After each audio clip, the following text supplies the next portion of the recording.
आदरणीय बंधुओं, माताओं व मेरी प्यारी बहनों, राधे राधे। आपका हमारे इस YouTube चैनल पर बहुत बहुत स्वागत है।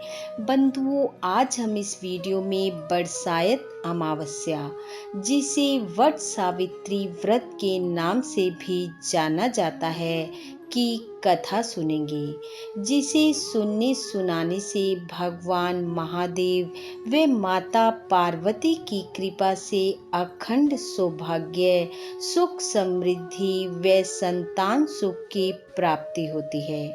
कथा कहानी सुनने के बाद यदि आप हमारे चैनल पर नए हैं तो कृपया हमारे चैनल को सब्सक्राइब करें, बेल आइकन को प्रेस करें ताकि हमारी वीडियो की नोटिफिकेशन सबसे पहले आप तक पहुंचे। वीडियो को शेयर व लाइक भी जरूर करें। बंधुओं, ज्येष्ठ माह की अमावस्या को बरसाइत अमावस्या के रूप में मनाया जाता है, जो कि इस बार वर्ष 2021 में 10 जून दिन वीरवार को मनाई जाएगी। बरसाइत अमावस्या के दिन बड़ के पेड़ की पूजा करते हुए अखंड सौभाग्य व परिवार की सुख समृद्धि की कामना की जाती है। फिर बरसाइत अमावस्या की कथा सुनी जाती है। बरसाइत अमावस्या को वट सावित्री व्रत और वर अमावस्या के नाम से भी जाना जाता है। आइए अब सुनते हैं बरसाइत अमावस्या की कथा। कथा कहानी के अनुसार भद्र देश में अश्वपति नाम का राजा राज्य करता था, जिसके कोई संतान नहीं थी। उसने बड़े बड़े पंडितों को बुलाया और कहा, हे ब्राह्मण देवताओं, मेरे कोई संतान नहीं है, इसलिए आप कोई ऐसा उपाय करो जिससे मुझे संतान की प्राप्ति हो जाए। राजा के कहने पर यज्ञ, हवन इत्यादि किए गए और भगवान के आशीर्वाद से राजा को एक कन्या की प्राप्ति हुई, जिसका नाम सावित्री रखा गया।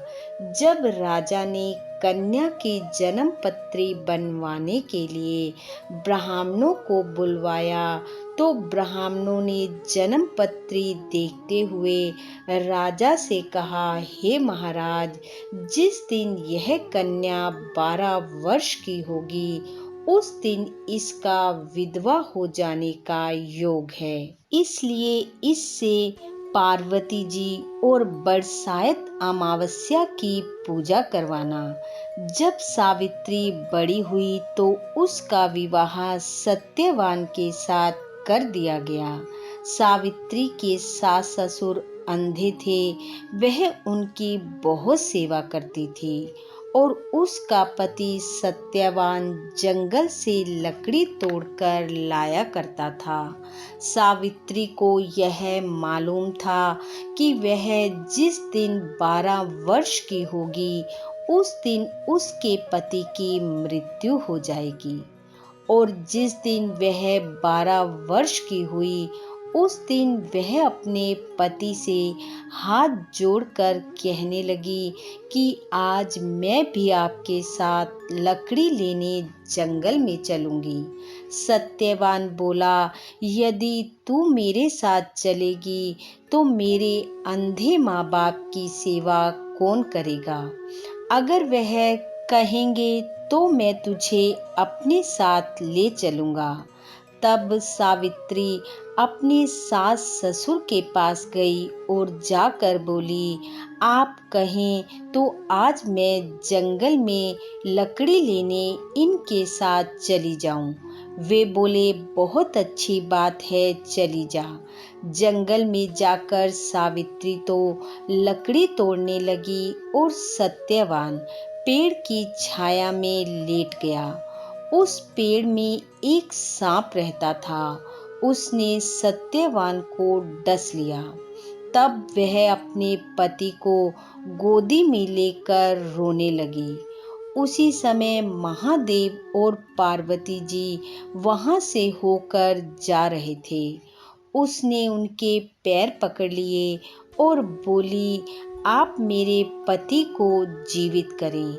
वे बोले, आज बरसायत अमावस है, उसकी तू पूजा करेगी तो तेरा पति जीवित हो जाएगा।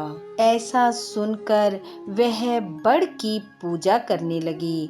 उसने बड़ के पत्तों का गहना बनाकर अपने गले में पहन लिया। इतने में धर्मराज का दूत वहां आ पहुंचा और उसके पति को ले जाने लगा। सावित्री ने उसके पैर पकड़ लिए और तब यमराज से बोली कि मेरे पति को छोड़ दो। तब यमराज ने कहा कि तू इसके अलावा जो वरदान मांगेगी वह मैं तुझे दूंगा। तब सावित्री ने कहा, मेरे माता पिता के पुत्र नहीं हैं, वे पुत्रवान हो जाएं। यमराज बोला, सत्य वचन हो जाएगा। फिर वह बोली, मेरे सास ससुर अंधे हैं, उनके नेत्रों में ज्योति आ जाए। यमराज ने यह वर भी उसे दे दिया, पर सावित्री ने यमराज का पीछा नहीं छोड़ा। यमराज ने कहा, अब तुम्हें और क्या चाहिए? सावित्री बोली, मुझे 100 पुत्र चाहिए। यमराज बोला, तथास्तु। और यह कहकर वह सत्यवान को ले जाने लगा। तब सावित्री ने कहा, हे महाराज, यदि आप मेरे पति को ले जाएंगे तो पुत्र कहाँ से होंगे? तब यमराज ने कहा, हे सती, तेरा सुहाग तो नहीं था, परंतु बरसायत अमावस्या करने से और भगवान महादेव और पार्वती जी की पूजा करने से तेरा पति जीवित हो जाएगा। तब सावित्री को अभय सुहाग का वरदान देकर यमराज अंतर ध्यान हो गए। इस तरह सावित्री उस वट वृक्ष के नीचे वापस आई जहां पति का शरीर पड़ा था। ईश्वर की अनुकंपा से सत्यवान के शरीर में जीवन का संचार हुआ और वह उठकर बैठ गया। तब दोनों हर्षपूर्वक अपने घर वापस लौट आए। सत्यवान के माता पिता को भी दिव्य ज्योति प्राप्त हुई और इस प्रकार सत्यवान और सावित्री चिरकाल तक राज्य सुख भोग कर अंत में परम धाम को गई। बोलो महादेव भगवान की जय, माता पार्वती की जय। हे भोलेनाथ, हे माता पार्वती, जैसी कृपा आपने सावित्री सत्यवान पर की वैसी सब पर करना। इस कथा को सुनने वाले सुनाने वाले सब पर अपनी कृपा बरसाना। इन्हीं शुभकामनाओं के साथ आप सबका बहुत बहुत धन्यवाद। राधे राधे।